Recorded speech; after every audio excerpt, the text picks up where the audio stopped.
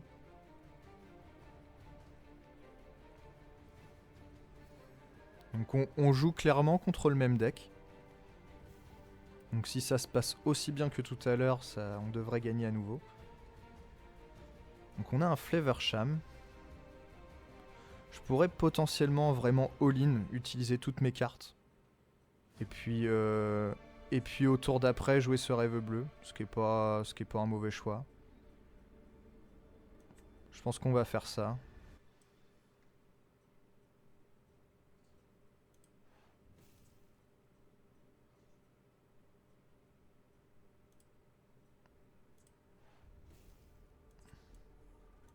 Voilà, on joue toutes nos cartes. Au tour d'après, potentiellement on pioche une carte ancrable, on la met en encre. Ensuite on met tuons la bête en encre et on joue ce rêve bleu. On pourrait peut-être même chanter ce rêve bleu avec la bête. Ok. Il a un Merlin qui peut être problématique. On va essayer de le gérer. On a de quoi le gérer. Bon bah ça va aller en encre. Ça aussi. Alors là la question c'est... Ouais je pense qu'on va jouer tuons la bête. On épuise ça. Ensuite on joue ce rêve bleu.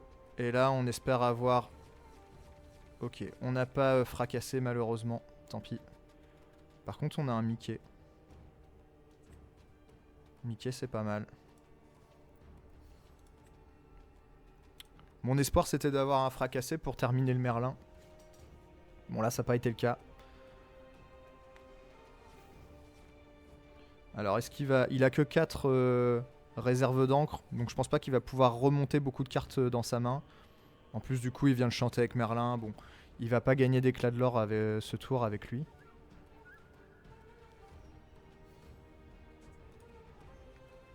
On est quand même pas mal.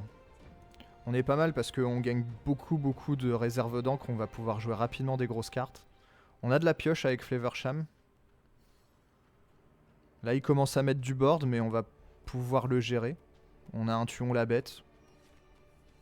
On repioche un ce rêve bleu et en plus on a une fée clochette. Bon voilà c'est la totale. On va mettre ça en encre. On va remettre une carte en encre. Je pense à Nick Wild. On va jouer ça.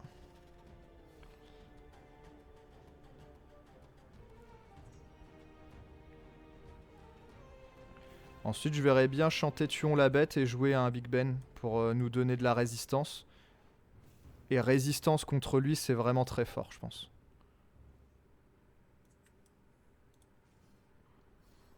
Là, clairement, je le vois pas revenir dans la game.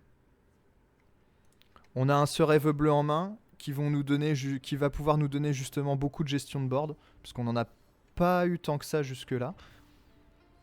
Et lui, il a beaucoup de cartes en main, donc il va énormément perdre.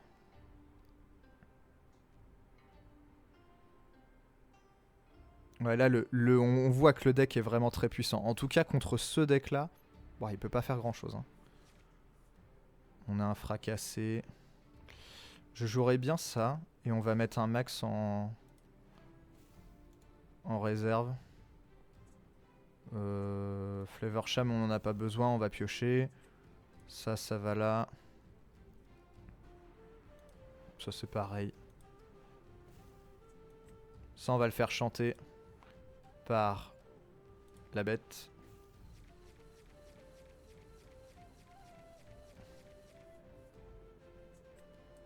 Ah, c'est parfait en fait. Hein.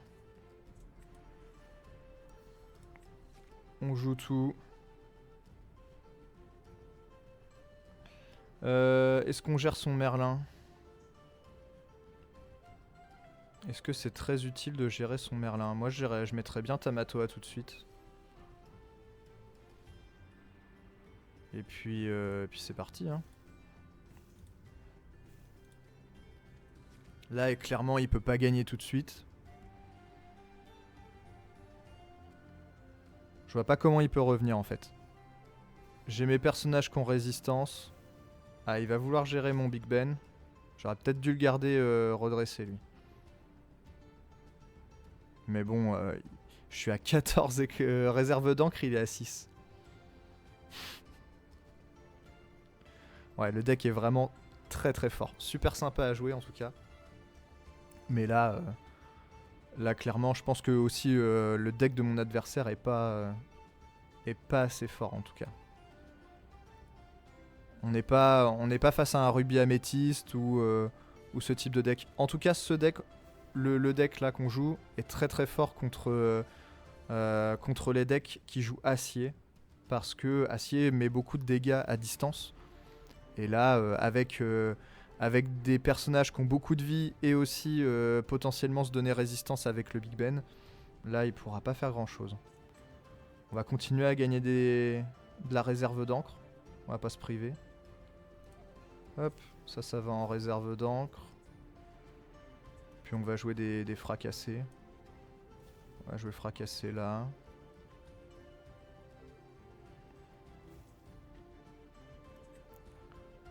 Fracassé ici.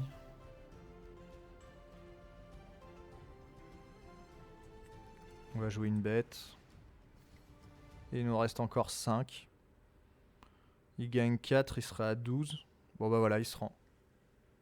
Vraiment un deck super fort. Je vous remonte la decklist. Bon, j'avais fait quelques petites parties avant. Là, les 2 parties qu'on vient de faire montrent vraiment la puissance du deck. Donc, je répète, on gagne beaucoup de réserve d'encre en début de partie avec le Mickey et la plume en forme d'arête. Ensuite, on a un moteur de pioche avec Flavor Sham, les glaces à l'eau ici, et l'Onic Wild qui permet de récupérer des glaces à l'eau.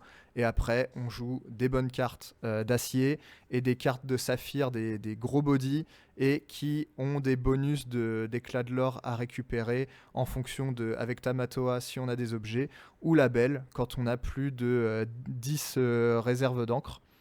Et on a le Big Ben qui vient nous donner résistance. Et résistance, c'est très très fort contre acier.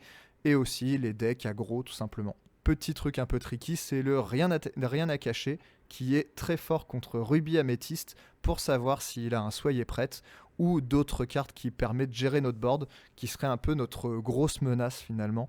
Notre gros point faible, ça serait des Soyez Prêtes. Donc si on sait qu'il en a en main et qu'on a un Ce Rêve Bleu derrière, on peut comme ça lui retirer les cartes les plus gênantes et espérer qu'il ne leur pioche pas. C'est tout pour aujourd'hui, merci et à bientôt pour des prochaines vidéos. Salut!